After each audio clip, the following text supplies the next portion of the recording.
again, welcome to Bryant Fitness Systems, or Scott Bryant on YouTube. And this video is all about the 10 myths that I've heard in the gym for over 35 years.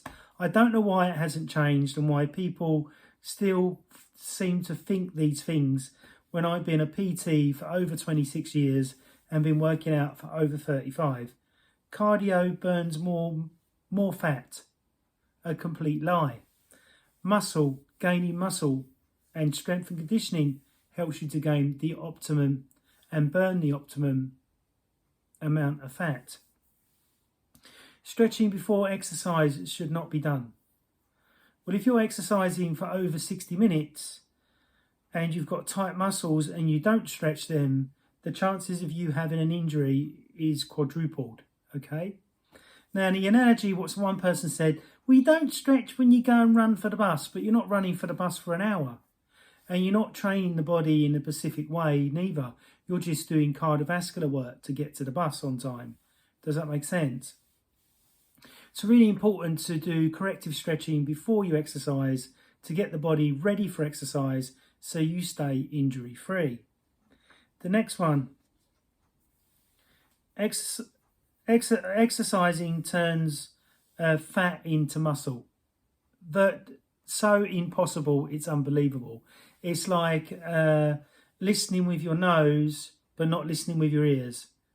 That's how completely stupid that statement is, which I've heard many times. Oh, your muscle will turn all into fat. No, the muscle will atrophy if you don't train it. And I've been working out for over 35 years. If a woman lifts weights, they get big and bulky. The only women that lift weights that get big and bulky are trans women, maybe, or a woman that's on high amounts of testosterone that she's injecting. The next one, fasting is bad for you and you're starving yourself. A complete and utter lie. Remember that we're still Captain Caveman and Captain Cavewoman.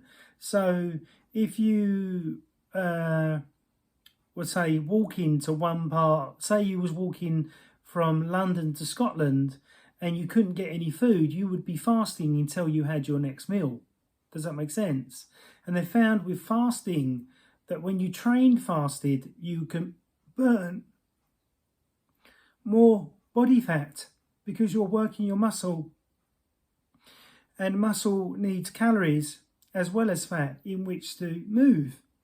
So when you're fasting, you're tapping into reserves of your fat stores in which to get energy, in which to train. Does that make sense? Number 6, I heard Dr. Mike talk about this. BCAAs don't work, but steroids do because he's been on them for 13 years. But he's not addicted. He's not addicted. And he can come off it at any time. Well, when he loses all his size, which all the guys that are on steroids, they lose all their size.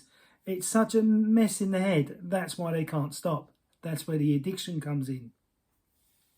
So BCAAs do work. Charles Parlequin, strength and conditioning coach to 250 athletes, said that in his book, that if you increase your BCAAs by 20 grams a day, that your muscle mass can go up by 11 pounds of muscle. So imagine you can gain 7 pounds of muscle naturally a year when you're training, and add in another 11 because so many people are so depleted in their nutrition, their protein and their BCAAs. This is why you get the growth. And when I was 11 stone back in 2020, I managed to build up my size again by using BCAAs. Steroids make you stronger. Now, I used to train in a gym called Progress House in Southend, where some Essex boys used to train.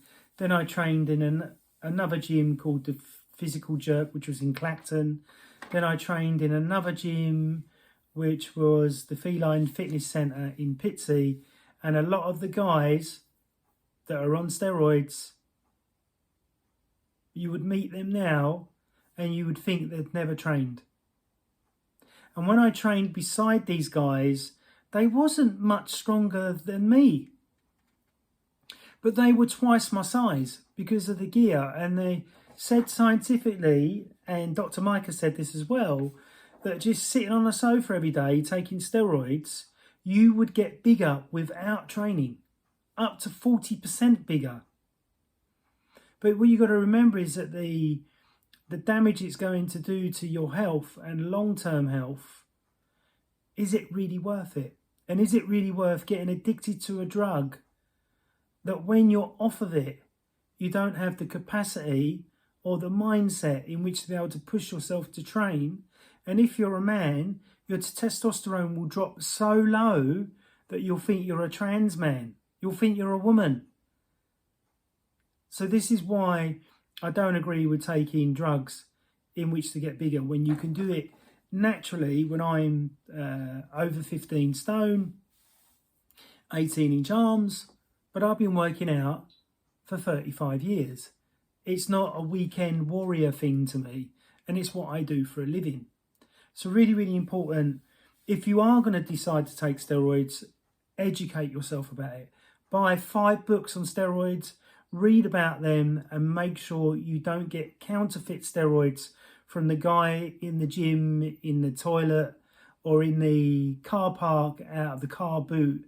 Make sure that you get it from a medical doctor, if you can. Then this way, if you're seeing a medical doctor as well and getting all your blood work done, you've got less chance of harming your health long term. Does that make sense? Hope you've liked this video. Please comment down below. Please share. Please like. And you can read the 10 myths on my website as well. We've gone a little